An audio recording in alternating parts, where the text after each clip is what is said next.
I've copped a lot of heat for this over the years, but what I'm about to show you is probably a line in the sand moment when it comes to regulation within our hobby in some form, whether it's self-regulation or government intervention. And the regulars on the channel will know that I've been talking about this for over 2 years and I've copped plenty of heat for it. But like I said, I'm going to show you something pretty interesting that involves a PSA branded vending machine that's located in the Plaza Casino in Las Vegas.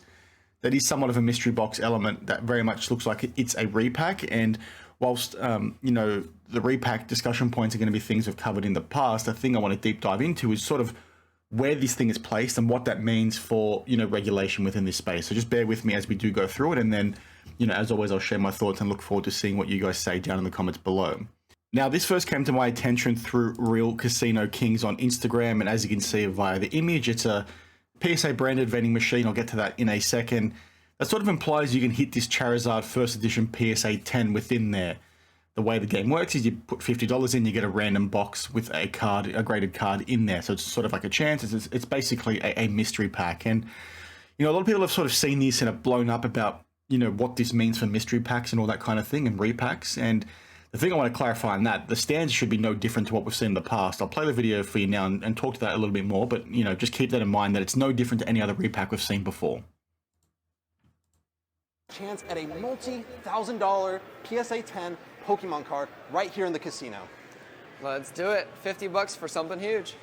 Come on, Pokemon. Come on, Pokemon. PSA 10, graded Pokemon pack, official by PSA. I'm about to get a hollow Charizard. Let's Delivering your products, please wait a few seconds. Dun, dun, dun, dun, dun, dun. Guys, this is gambling on Pokemon cards. I'm about to sell this on eBay. Yeah, let's see what it's worth. We're definitely going to sell this on eBay, so. We're probably the first ones to ever do Here we this. go, here we go, here we go. Look at this. Whoa. Do I take it? Look at that box. Take it. It's ours. So we Alright, get this bro. entire box here, graded card pack.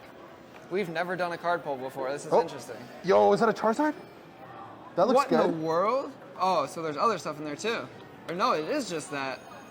Sick. Huh. All right, bro. All right, did we come up? Let's see what it's worth. Let's find out right here in the casino. So like you saw there, it's basically a repack that's facilitated by a vending machine. Now, what's interesting about this is all the PSA branding on there. Now, I saw Nero Cards and Comics put out a video today, and he mentioned that there's some wording down here at the bottom left that basically says it's not a PSA machine, or it's not affiliated with PSA, which I'm a bit confused on given all the co-branding, and I could have misunderstood that, but it's more than likely PSA has done some co-branding in terms of a partnership with a repacker, which I think is what Neo himself also said in the video. But it's one that looks a bit strange to me, and I'm surprised that, like he also said, PSA would probably do something like this. Now, the thing I wanted to clarify here is that people are sort of blowing up about this, about it bringing regulation into the hobby and the like. And, you know, my mindset on that is, well, the problem here is it's no different to any other repack in the past, and so many people have sort of stayed silent on those issues with repacks. And, you know, I've been beating a dead horse talking about those things for many years, and the biggest issue with repacks is, number one, we don't know what's in them. There's no transparency. We don't know what the value of these cards is. We don't have a, you know, checklist or anything like that. And that's something that the likes of, you know, Fanatics and, you know, whatnot have tried to fix with terms and conditions on their platform. But one of the things I've always talked to about that is you not doing that. It's essentially, you know, gambling because people don't know what they're getting. And it just seems very, you know, suspicious and a very poor way to go and conduct your business by, you know, selling something to people and not really disclosing it. And, you know, by what we can see in this video, it doesn't look like the checklist is actually, you know, there, and we don't actually know if that Charizard is even in there. Now, there's probably a way to sort of click on there and see a checklist. Perhaps you'd like to think so. And we sort of need more people to go and play around with this thing and try and understand the T's and C's. But I don't want to delve too much into that because repacks themselves have been talked to death, right? We know they're bad unless they have a checklist because it's not transparent or anything like that. And, you know, regulation might come in to those. And I've always talked in the past about self-regulation, like I just alluded to, Fanatics and whatnot, putting in T's and C's to do that. But the problem here that I want to talk to is sort of where this thing is located. It's in the Plaza in Las Vegas. And could this be the thing that breaks the camel's back? Is it the straw that breaks the camel's back in terms of bringing regulation into our hobby? You know, I've been talking about this for 2 years. I went on a Sports Card Radio Live when the whole BBCE 86 flea box went off, and I talked about, is this the start of, you know, regulation coming in? Are these companies that are sort of doing things half-assed, you're going to get government coming in saying, you know what, you need to fix this because this is ridiculous and we're going to squash you guys and tax the shit out of you because you're not doing things above board.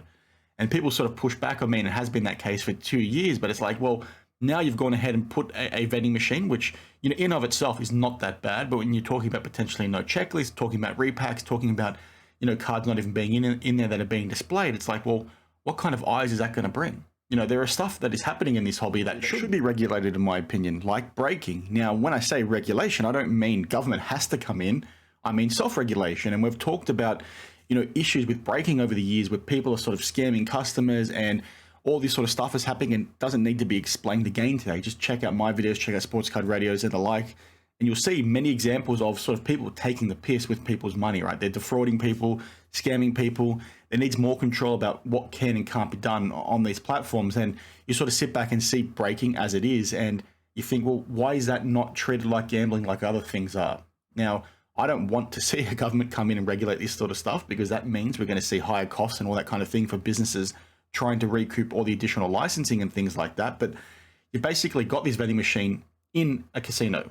Casinos have to pay all these taxes and have all these licenses when it comes to, you know, participating in a gambling, you know, industry.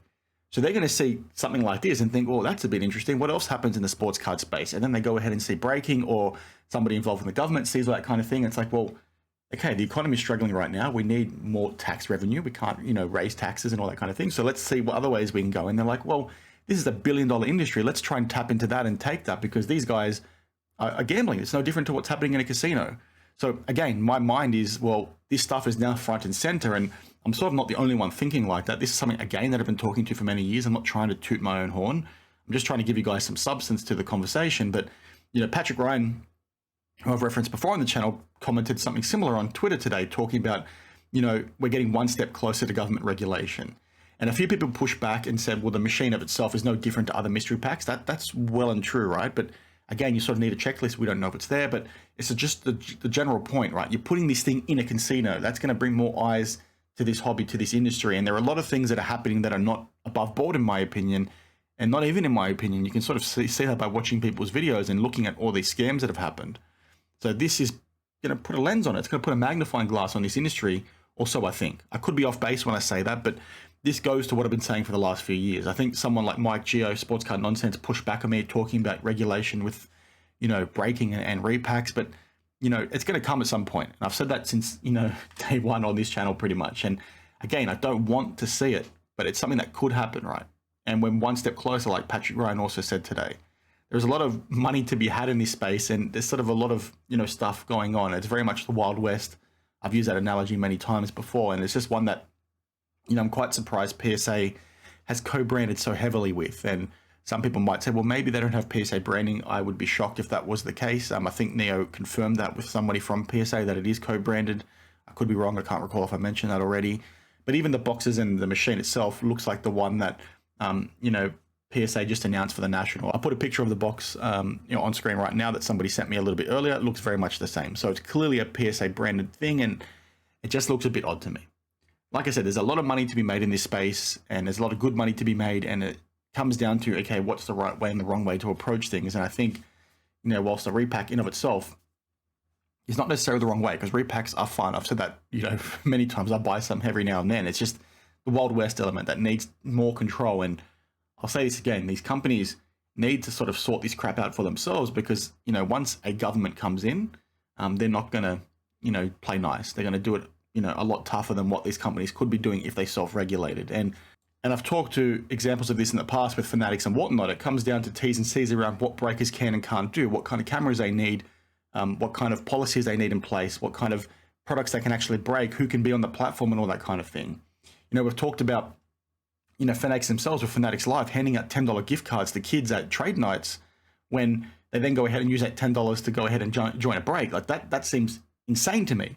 That's the kind of stuff I'm talking about when it comes to self-regulation. That's the kind of stuff that I'm talking about when a government entity sees something like this and says, well, what else is happening in this space? Hang on a minute, you as a company, $1 billion company, is giving $10 credits to kids who can go on a platform and gamble? Like, that's not okay, guys. What are you doing? That's the kind of stuff that needs to be fixed, and that's the kind of stuff that needs to be self-regulated. And I'll say it again, if you don't fix it yourselves, somebody's going to come in and fix it for you, and it's going to be a heck of a lot worse for us as consumers and them as businesses. So, you know, it is what it is. Keen to hear your thoughts down below. Like I said, the Repack Machine in of itself was not that bad. It's just what it means for the wider problems, right? Is it going to have a checklist? Is it going to be transparent?